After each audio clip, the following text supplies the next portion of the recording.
What you know about PE fitness? A more in-depth look on Gemelli's business. The #1 channel for performance enhancement.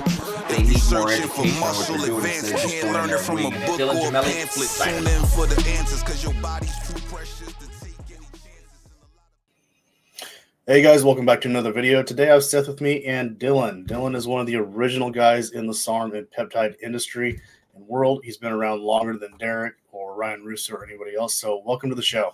Hey guys, appreciate you having me on today. I'm really looking forward to it. Yeah, thank you. So we're going to go over kind of the history of the industry. Like I said, he's been around longer than anybody else. So he saw like the very beginning. He's seen when the SARMs came out.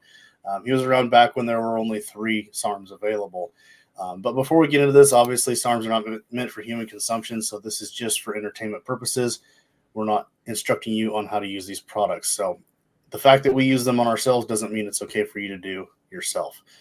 So Dylan, you kind of want to give us like an overlay, like how you got started, your experience with it, what you've seen happen in the industry over the years. Oh yeah. So like we were talking before, I got into learning and researching about SARMs. It was kind of towards the end of 2011. And so a quick story on it. I kind of started out online in the bodybuilding communities, and I was doing some rep and affiliate work for a supplement company. And they approached me and said, we've got some other work for you. We want you to, with this research company. And at the time I was like, I'd love to do it, but I don't know a thing about any of this. I don't even know what it is. And it's not, prevalent out there, not talked about. And so I said, you know what, let me take some time, read up on this. And it was SARMs and peptides, but mainly SARMs. And so I took a lot of time and I spent several months just reading and researching, because I just don't want to do any kind of work without knowing exactly what I'm talking about or what I'm doing or having used them. And so, like you had just said, at the time, there was 3 SARMs and really only 2. So it was MK2866, S4, and MK677. But 677, and mind you, there was very few research sites at the time, regardless, but 677 was literally like $250, $300 a bottle. Oh, wow. It's absolutely insane. And barely anybody used it. And, a lot of the feedback was all this water retention, all of this hunger, and people didn't really know how to use it and understand the concept of like sodium potassium ratios and the longevity of how long to use it, how to dose it. So really it was Osterin and S4. And I remember when GW first came out, it was like, I believe the end of 2012, early 2013. And then LGD 4033 came out. And so it was really only those 4 for a while. And then it started to take off once the pro hormones got banned. And you saw more SARMs being created and coming up. You saw articles coming up about YK11 and RAD140. And then most recently we got AC262 and ACP105 is kind of newer. And so I watched it evolve from basically nothing and go into what it is today with SARMs that are basically like steroids, like S23 and 3303. I mean, I can stack those up against any steroid and feel pretty confident that they can hold their own. I guess I shouldn't say any, because we kind of take Tren off of that list, but for most, it could hold its own, right? So yeah, I've seen it from basically scratch, you could say, at the time. And then my first cycle I ever ran, I would tell you, was still probably the best cycle I've ever ran in terms of SARMs, was just the 2, S4 and MK2866. I still got the pictures and like the little logs I kept of it. And it was still to this day my most successful one. And it's kind of what made me fall in love with them and study them. It's interesting you mentioned the water retention with MK677. I just did a video on that this morning because it's something I've always had trouble with myself. Even though I have a fairly low sodium diet, I always get really puffy. Like the first 2 weeks, I'll add like 12 or 15 pounds of water weight. I just look puffy, right? Loaded. And I was talking to Tolo the other day, and he's like, well, why don't you just take some dandelion root with it? And I was like, well, light bulb moment, Why didn't I think of that? And so now I'm on day 4 of it, and I don't have any of that puffy look or feeling right now. I haven't gained any weight. My sleep's incredible, so hopefully it just continues, and I'm just going to keep taking that dandelion root with it. Absolutely. I've taken dandelion root now for probably 6-7 years. It's part of daily regiment routine. I mean, you should really steer clear of diuretics, but a natural diuretic and the dandelion tea is also something you might want to consider taking with. Yeah. Also helpful, and it's good for sleep, and it's got other good health benefits, but it'll dry you out too. Yeah, well, and especially like I drink a gallon of water a day, right? I throw electrolytes in there, so it's helping to keep my body flushed and clean. Absolutely. Another good one is to throw in Brian apple cider vinegar. It helps out with that body fat too. If you don't, I like a shot of grapefruit juice in the morning. Oh yeah. I do apple cider vinegar every night. I believe 150 milligrams of it every night. Very, very helpful. I take the capsules. I'm not a big fan of drinking it anymore, but gross. But I mean, if you can take the taste, it's all for you. But I'll pass on that shit. But anyway, the pills do work well too. So yeah, they do. So Dylan, what do you see happening with kind of the peptide SARM industry going forward? It's difficult to say. You can see right now they're targeting. Here's what happens. Okay. So they're targeting the peptides now, right? Because so many anti-aging clinics and different, TRT areas, they're just putting everybody on them, right? And it got to the point where it got out of control, where it's like everywhere. They're getting prescribed everywhere. I remember like 4 or 5 years ago, I saw a few places prescribing ipamorelin, CJC 1295, but you didn't see a lot. Then I start seeing MK 677. I'm like, hey, wait a minute, how the hell are they doing that? And then it's like everything now. And it's the same thing that happened when the pro hormones got banned. And then they started putting SARMs and selling them as supplements and everything. So what happens is they let it go, and they let it go. But then when it gets out of control and all that money's getting out there and they're not making it, boom, gone. And then you start getting these reports of, like, for instance, SARMs can cause, and you get this long list, and I'm looking at it, the very, like 2015, 16, I'm going, wait a minute, SARMs don't do any of this shit. So there's 2 to 3 reasons why that's happening. One, you got a narrative that's being passed around that's completely false, which we know the media loves to do. Oh, yeah. Or 2, people are thinking they're taking SARMs and they're not, which was happening a hell of a lot more back then than it is now. And there's 2 reasons why. 1, people have bad motives and intentions because people suck. Or 2, and one that's more obvious that I'm very privy to the information, a lot of these places were stuck with hundreds of thousands, sometimes millions of dollars of raw pro hormones. That's a pretty significant loss. I don't want to lose $100, let alone hundreds of thousands. So what were they doing? Well, they had 2 things in their head. 1, we got to get rid of these, so we're going to put them in capsules and sell them as SARMs. Some of them mixed with SARMs, some of them just straight up. And 2, they want to create the illusion that SARMs are doing something more than they actually should be.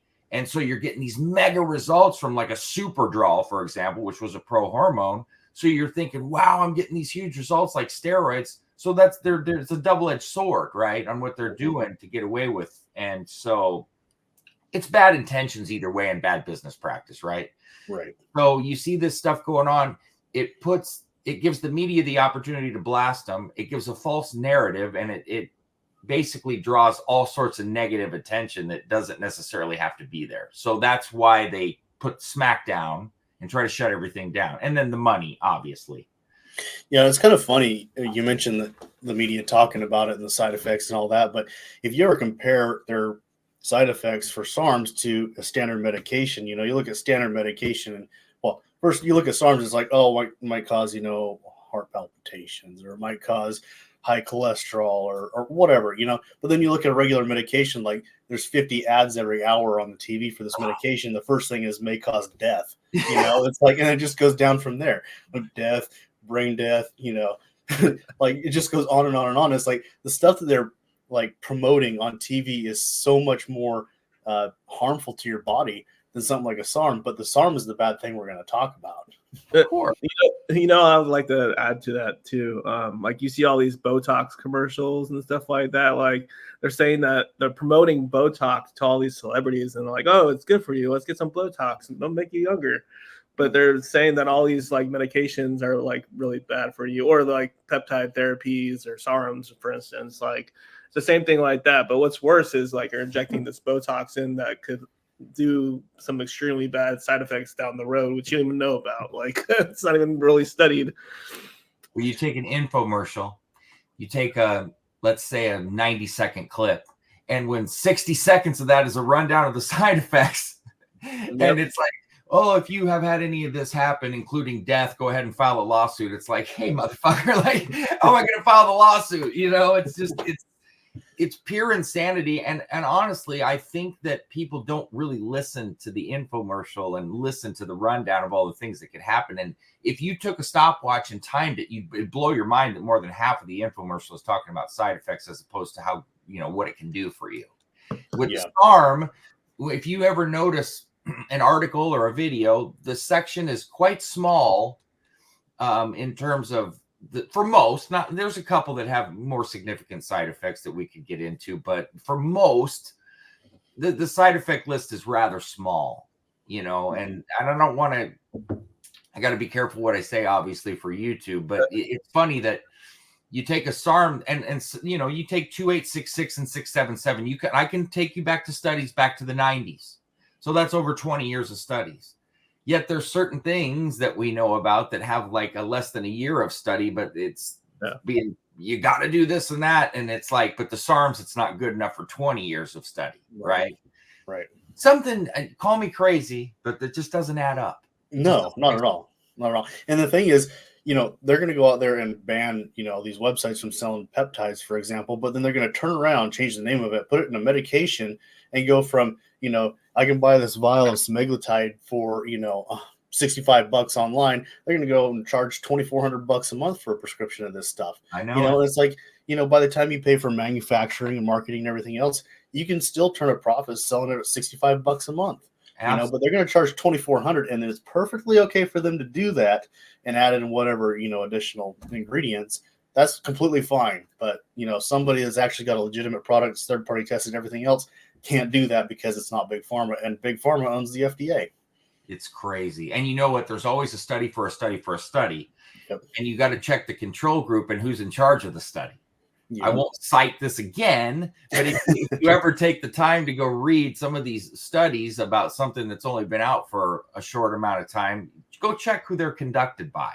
Right. It'll tell you all that you need to know. But people don't read. They'll take an abstract. They'll do a quick rundown. It's like a bill that gets passed in Congress, and then all this shit goes around that they talk about it, but nobody took the time to read it. Well, it's read it. Yeah. I mean, think about it from, you know, the business perspective. You know, if you're Big Pharma and you come out with this new product, you know, you can make shit tons of money on it. Are you going to write an article saying it's no good? Yeah, exactly. Are you going to release research that says it's no good? No. I mean, you can manipulate research to say whatever you want. Of course, you're going to say good things about it, you know? You're certainly right. You can, like I said, there's a study for a study for a study. And it's all about who's conducting it, the group that they're conducting it on, the environment. I mean, there's a million things that you can factor into that to skew it a million different ways. So look, studies are good. They're great. But I take real life experiences, what real personal feedback is. And that's another thing is everything in life is trial and error. Your body's different, my body's different. And how we respond and react is different. Now you take percentages and you can formulate a general idea, but it doesn't hold true to everybody. And we all know that. No. You know, I want to add in something there. You're talking about people respond different to like different compounds and stuff like that. It's just like when people are taking like gear, stuff like that. Like all these young kids are like on the new next thing, and they're like they're talking shit about SARMs and like how they don't work, but most of them do or manipulate most of the steroids that are out there, or do fairly similar different things, and they talk crap about it, or like, oh, it caused something, you know, like slightly off of what my labs were from the last cycle you did, but you don't know nothing about it, so they have to like talk crap about it. So it's like I don't get it, like, you know, why SARMs have that like hateful thing on their back, like, oh, there's such a bad thing, but like, you know, they also talk about steroids too, so like it could be the same exact thing, or I think it's just like a better thing for people who don't like the pin more than anything, like, you know, it's another option if someone doesn't like to like inject. Like, so for instance, like, you know, if you were to take like, you know, growth hormone, you could take MK677 instead, which is not technically a SARM, but it's like an alternative. So right. That's the key word here is alternative. And everybody has an alternative, and it's nice. That's life. Everybody has to have different options, and we want different options. And what works for one may not work for the other.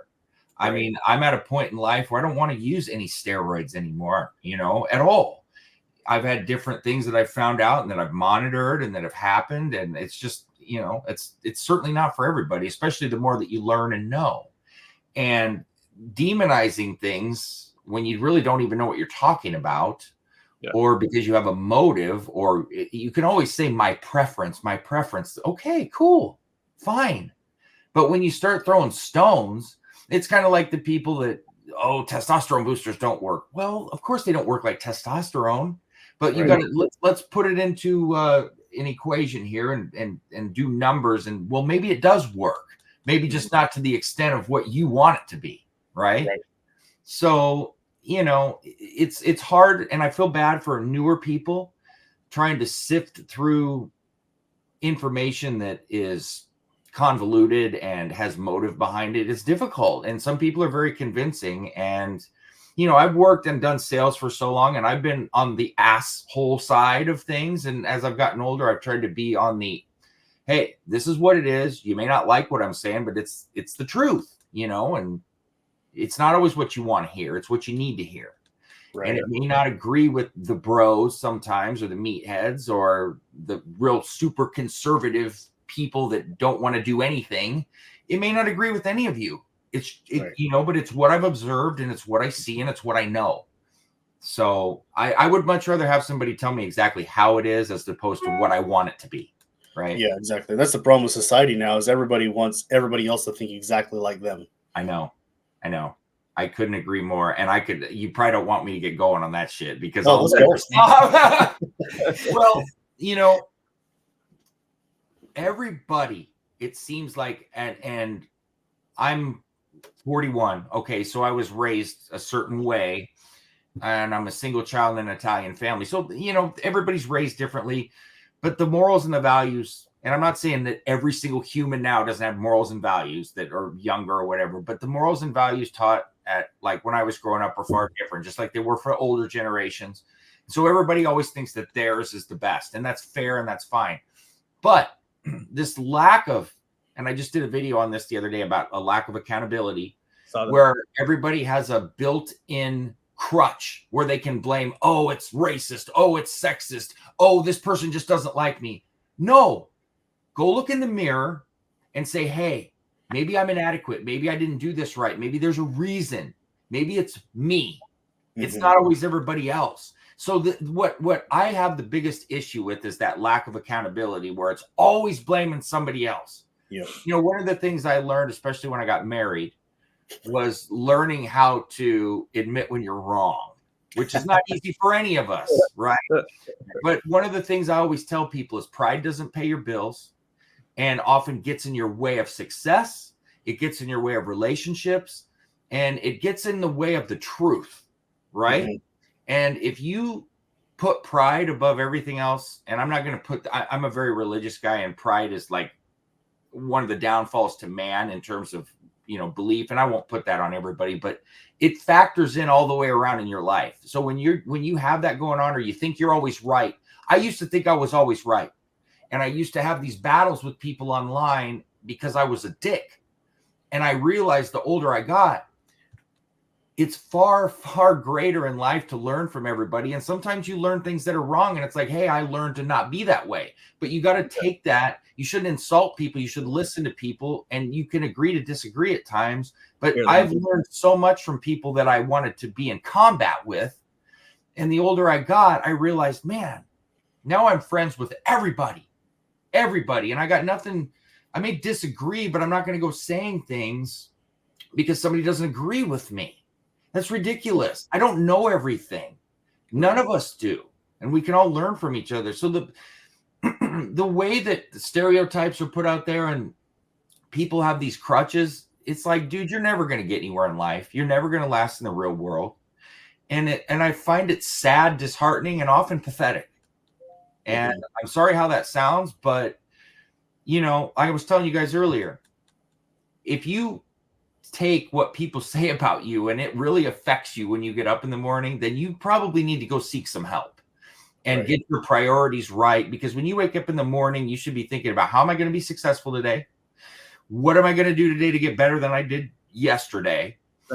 And, you know, how am I going to help some people today to improve themselves? If you're not thinking positive things like that, then I don't know, man. I don't know. I got concerns, but to each their own. I was actually like listening to someone talk earlier. It's like, if you're not happy, like kind of what you said, if you're not happy with what you're doing, or like, you know, feeling good about what you do, you better change like your career or what you're doing. And until you're happy with doing that, that's the only way you're going to be able to succeed. I think that's like, you know, a very good quote, because like a lot of people need to change the way they act to make them feel good about themselves, you know, like, and a lot of people don't do that these days. So well, I think a lot of it too, and this is without having the spiritual context, but going back to what you're saying, Dylan, is people have this ego that they've developed about themselves, right? And it's like, this is my self-identity. This is who I am as a person. And when the world out there affects how I view myself, then it's not okay.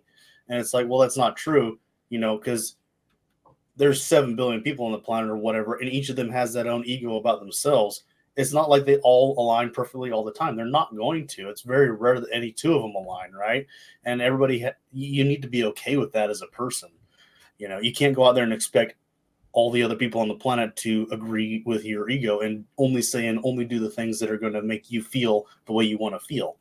Absolutely. I totally agree. And that's another thing. It's when you're constantly looking for approval from somebody, or you got to do this to please this person or that person, you got to be yourself, and people will either like you or they won't. Right. But you got to be yourself, but you also have to be able and open to learning about other things, maybe looking at things from a different perspective, and giving that a chance to improve your life. You know, when I've gotten to be my best and learned the most is when I've been more open to what other people are saying and thinking that is opposite of what I may think. Sometimes I like it, and sometimes I don't. And sometimes I've had to learn hard truths about myself, and sometimes I've came out to be right. But that's life. That's just how it is. And the more you accept and understand that, I guarantee you the more successful that you're going to be. You don't have to love everybody and be best buddy with everybody, but you should at least give people respect. Yeah. Right? So, I mean, look, everybody's ideologies and things are different, and people have different backgrounds, different ethnicity, different religious beliefs, whatever the case may be. But just because somebody's different doesn't make them bad or wrong, right? So yeah, you need to accept them, and they should be willing to accept you. But if they don't, that's not your problem. Nope. And look, there's negative people, negative energy, and you can't cure the world. So you just move on and let people, if they want to be that way, let them live in their little shithole and keep doing what you do. But don't let other people drag you down, right?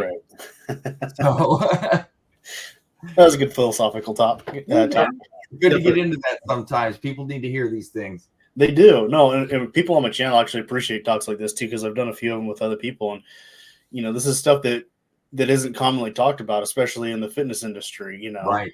The fitness industry generally is about, oh, look at me, you know, I got the best physique there is on the planet, you know, or promoting that, you know, persona. And it tends to make a lot of people in the industry are very arrogant, in my opinion. I agree. You know? And so it's kind of an opposing opinion to the whole industry.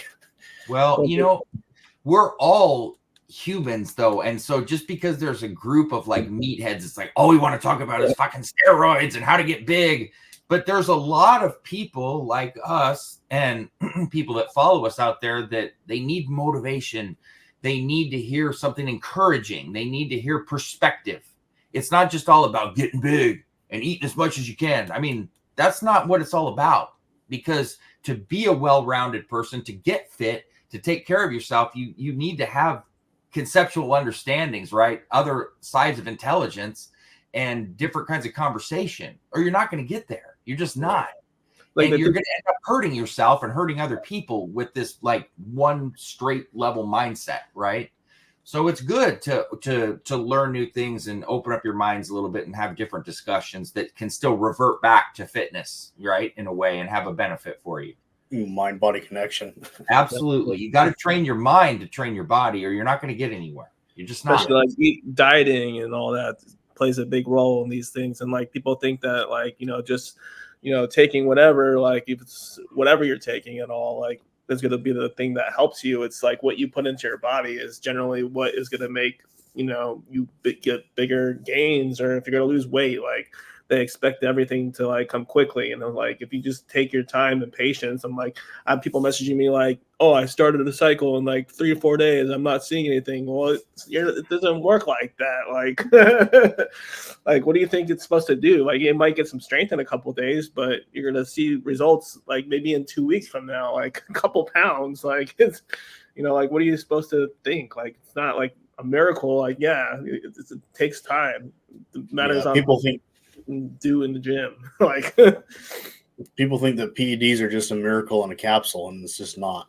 No, part of the thing, like we were talking about with society too, it's instant gratification. Everybody wants things right now. Mm-hmm. They don't want to put in any time. They don't want to put in any effort, and they just expect. I'm entitled to this. I should get this. It's not how it works at all. And a lot of times what people don't understand, it's like, well, so-and-so gained 20 pounds on cycle. Well, that's great. But what did they keep from that 20 pounds they gained? So they ran D-ball and they put on 20 pounds. Well, what 13 to 14 pounds was water weight by the time they ran a PCT, which was probably dog shit, and supposedly recovered. What did they keep? This is my argument with SARMs versus steroids.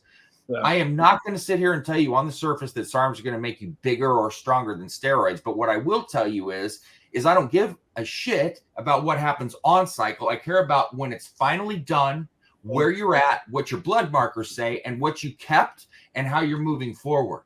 So what good is a cycle of DECA and D-ball and test and putting on all this size and strength if you feel terrible, your recovery is horrible, and you don't keep a thing? Or you take S23 and RAD 140 and stack them, go through another cycle, maybe not gain nearly as much on cycle, but what did you keep after, and what does your blood work look like, and how do you feel? And I would bet you that 9 times out of 10, you're going to end up on the positive side with SARMs over the steroids. I would have to agree with that. And I think regardless of if you're taking SARMs or steroids, a lot of guys have the mentality that, I'm going to take a cycle and it's going to be 8 weeks or 12 weeks or whatever.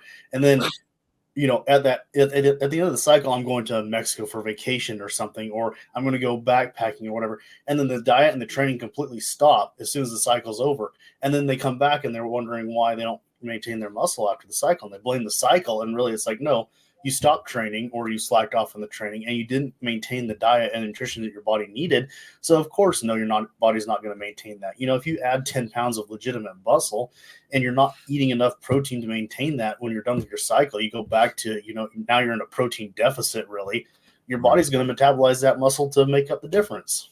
Absolutely. And you know what else is, a lot of people don't understand, if you gain 3 to 5 pounds of, I'm talking real muscle, not bullshit weight. I'm talking real muscle, and you keep that after a cycle. That is significant. That is seriously significant. I'm not talking about what you put on and lose and I'm talking about what you keep. And if you're able to do that, you've really accomplished something. And people that understand and know cycles and how this works, if you tell them that because people will analyze and say, well, like what I'm doing now, which I've learned over time. And if you're able to keep that, you're doing something. You're doing something right with your training, with your dieting, with everything. Yeah. I like that example. I was going to say, sorry to cut in. I like to do smaller cycles. I'm a big fan of shorter experiments, like doing larger dosing. Like, I'm not going to go over dosing, of course, because it's individualized for everyone else.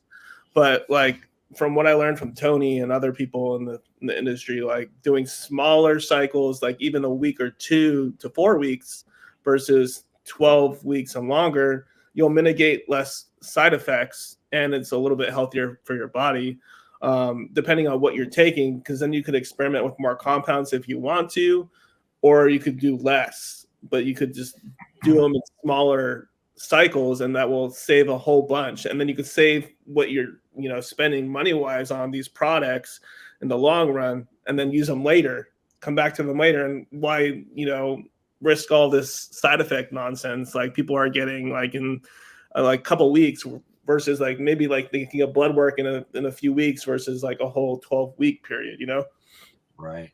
And I was going to put the muscle gain in perspective. I mean, if you're going to gain 10 pounds of muscle in 1 year, I think that comes out to 1/5 of 1 pound of muscle per week that you're gaining, right? That's extremely slow. Yeah. But then people don't realize how long this process is. You look at somebody like Nick Walker, right? And I think it comes out to him gaining 10 pounds of muscle on average per year since he started. And look at him. He's got one of the biggest physiques in the industry, right? Exactly. But you take the time he's been in the gym, and it comes out to like 10 pounds per year, which doesn't seem like much. So you got guys that are wanting 20, 30 pounds of muscle in 6 or 8 weeks with a steroid cycle or SARM cycle or whatever else.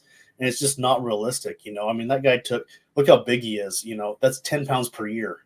I know. And another thing that people don't factor in there is the amount of internal pressure you're causing on joints, ligaments, tendons, and yo-yoing up and down oftentimes, doing these cycles. That's not good. I think back to, and this has nothing to do with steroids, but, and if you don't know boxing well, but think about when Roy Jones, dominant, moves up to go fight heavyweight, moves down, moves up, moves down. Finally, then he starts to get his ass whipped because he's yo-yoing up and down, and it's so taxing on the body. It is. A guy that was untouchable, and he wasn't still old yet when that happened, and I've seen it happen, and that's just an example. But when you start doing that to yourself, it's why Scott Steiner, when he wrestled, used to have so many injuries because of the pressure of all of the size that was being put on internally. It's too much. And I don't think people realize that either. It's not just the blood panel. There's also more to it than that. Yeah, for sure. I mean, the stress on your heart, your blood pressure, but like you said, the joints and ligaments are huge because if you gain 10 pounds of muscle, the amount of strength that you're going to gain with that and the pressure on your joints and tendons, I mean, if you're not going to maintain that and build it slowly, it's going to be pretty easy to injure yourself severely. I think when these peptides come in place too is like a lot of the injury-based things that people get they can utilize, especially like BPC 157, like we were talking earlier. Like I think that would come in play with all these cycles coming in hand. Like it would really make a difference for someone. Yeah, absolutely. Yeah, and I've used them quite a bit. I've talked about that, but that doesn't replace the need to take it slow and long term. Right? Yeah. Like this can help if you have a bad day and you slip up in the gym, or if you're gaining strength too quick. Like for example, my shoulders, right? I've injured them over the years. They start hurting. So I'll put some of that on there and it helps. But if I'm going to go pack on 20 or 30 pounds of muscle and then think that I can fix it all with this, that's not going to work. No, but that's a good point. And it's an aid. It's like a supplement it's like with protein powder. It's a supplement. It's not something that you should live on. These are aids. They'll help you, but you can't depend on it either, right? And it's just like what we're talking about. You can make the gains on a cycle, but you have to put the work in to get what you're supposed to out of it. You can eat like crap a whole cycle and maybe get away with maintaining, but you're not getting anywhere. Maybe, well, with trend maybe, but that's a different story. But right, in general, you're not doing yourself any favors. Plus, you're hurting yourself internally. So it's like you see the person that you go, oh, I hate them. They can eat McDonald's every day and never gain a pound. Yeah, but guess what they're doing internally, cholesterol-wise, for example, and so many other markers we could talk about. The lifestyle is what makes the gains, right? It's the lifestyle. It's a multitude of things. And if you put it into a formula, diet's going to be almost three quarters of that, or maybe you could maybe say 60% of it, maybe depending on the person, because the training is important. But the anabolics or the PEDs in general, they're going to make a small portion of that up. And I've always said like 10% realistically. Maybe even less, depending on the cycle size, right? But generally speaking, it's the diet's the major portion of it, and that's the hardest part. Yeah, right. And people don't realize that because they'll go hop on Anadrol and be like, holy shit, I packed on 20 pounds of muscle. So the drugs are more important than the diet. And it's like, no, because this is a long term. In 20 years, are you going to still have that? Right. No, because you didn't have the diet. No, and you can't run Anadrol forever, right? No. I think people, if they could control their dieting in general, like, because we see that a lot with like this, like society, people don't know how to diet or control it, like what they put into their mouths. No. So like if they could actually control what they eat and not binge eat, like, you know, it's really hard because people are with families or friends, they want to go out and eat whatever the fuck they want. Like, you know, if you could at least, you know, control what you eat, and maybe you'll see more gain on your cycle or whatever you're trying to do, like in the gym, like whatever it's gaining weight or losing weight. Like, you know, you could do so much even like naturally if you want to really like potentially grow. Like if you could really do so much like without using anything, even like people don't know what they could do, like potentially. Yeah, you can do a lot more naturally with a good diet than you can with gear on a shitty diet over a long period. Yeah, that's a good point. That's a damn good point. I thoroughly agree. And I've done it for so many years. I mean, look, I would not recommend anybody do what I do. I do an hour and a half of cardio 5 days a week. I'm like either a 10-mile-a-day runner, or when my foot is acting up, I have to get on the elliptical longer periods of time in the stair climber, but it's always about an hour and a half and then lifting another hour. So I'm putting tremendous strain on the body, but it's a consistent thing I'm used to. And I'm a regimented guy. I literally eat the same things at the same time 7 days a week. I rarely eat out. I stopped drinking like almost 10 years ago. I maybe have 5 or 6 drinks a year. But if you, and I'm not saying you have to do that, but the point is you have to understand that if you can cheat here and there, you can do this and that, but you need to stay consistent and disciplined with your diet and training. If you really want it. If you don't, you don't.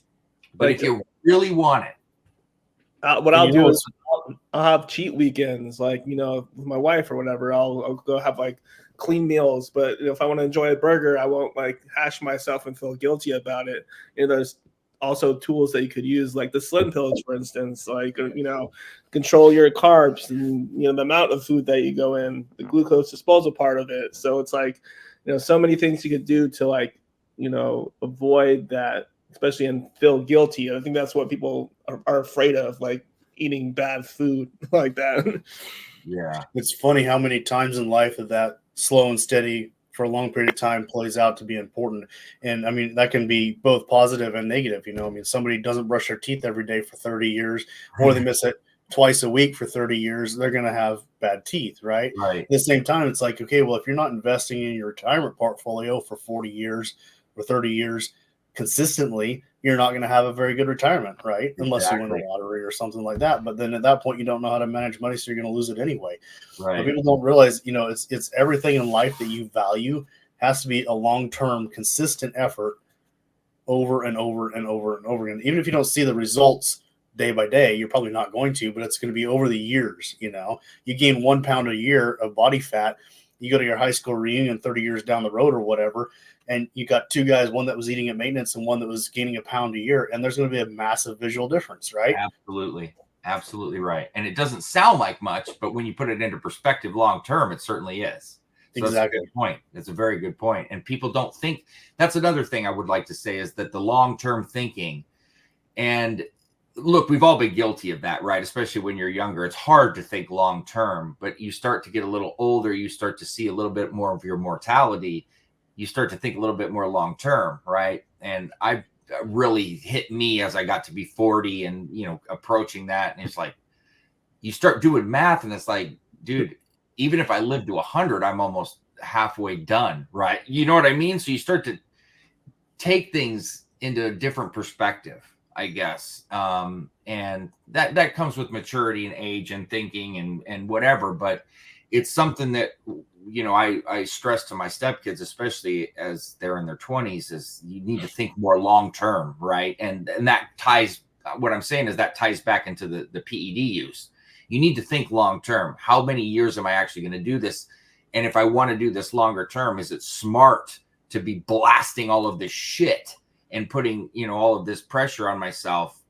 And then you need to understand blood work and the potentials for what it can have on you and things of that nature. And that's part of the problem with a lot of the influencers in their 20s. Oh, my blood panel's okay. You just don't get it. You just don't understand, right?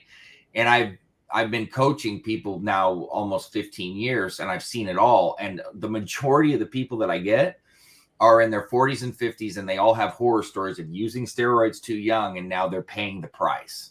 Yep. You know, and I preach this, and I get all these guys that get so mad at me, and it's like, dude, I don't get anything about telling you to not do this. What do I gain? What the fuck do I gain? I get peace of mind knowing that I'm telling you what could happen, but it's like, okay, learn the hard way. You know, we all have to, so go ahead, learn the hard way.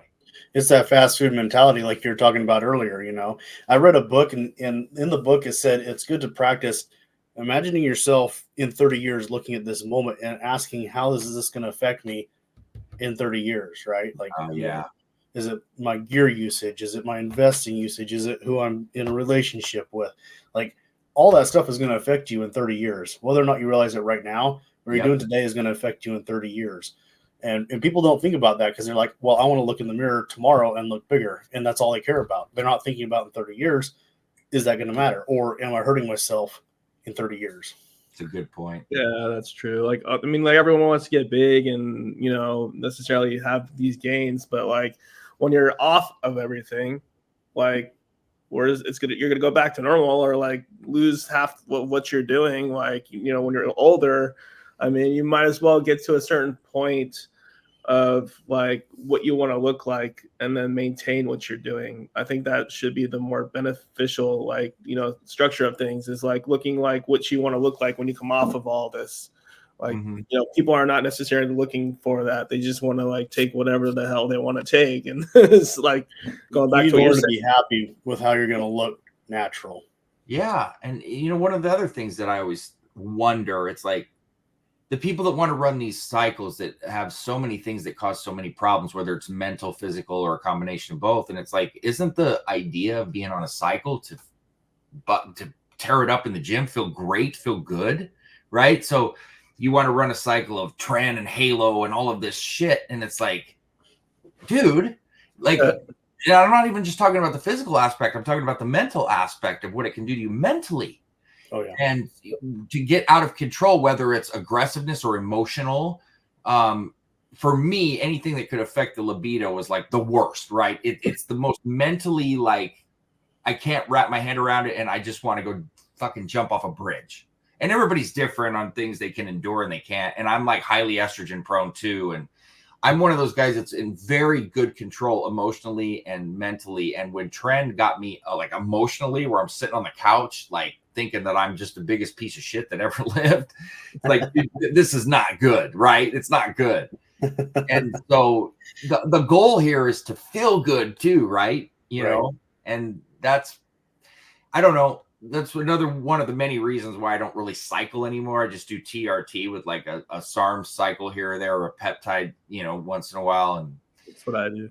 You know, you learn over time that a little bit goes a long way, right? Yeah, exactly. I do the same thing. Like, you know, I'm on TRT year round, very small dosage, like very minimal to nothing. And then like, I'll do one cycle a year, or maybe 2 cycles a year, depending on like what my goals are. If I'm cutting or, you know, bulking, I do something that's not androgenic, that's going to like suffer my hormones in any way, that's going to necessarily be harder to come off down the road. And then I could like maintain on what I'm building. And like, you know, if I gain 5 to 6 pounds of that, I'm going to go back down to like 3 pounds less of what I gained, and I'll be happy with it. Like, you know, and I'll just kind of like maintain what I get. And I think a lot of people don't do that, and they should. They're just going to hurt themselves in the long run. Absolutely. All right, guys, you ready to wrap it up? Yeah. Yeah. All right. Well, thank you for coming on the show today. We'll have to do this again for sure, Dylan. Yeah, love to. Awesome. So I'll talk to you guys later. Thank you guys for watching. Make sure you subscribe to all 3 of us. Dylan, if you can send me your links, I'll put them in the video description. And awesome. Seth, I've got yours. I'll put them in there. Make sure you guys subscribe. I'll see you in another video soon. Take care. All right. Thanks, guys. Thanks, Dylan.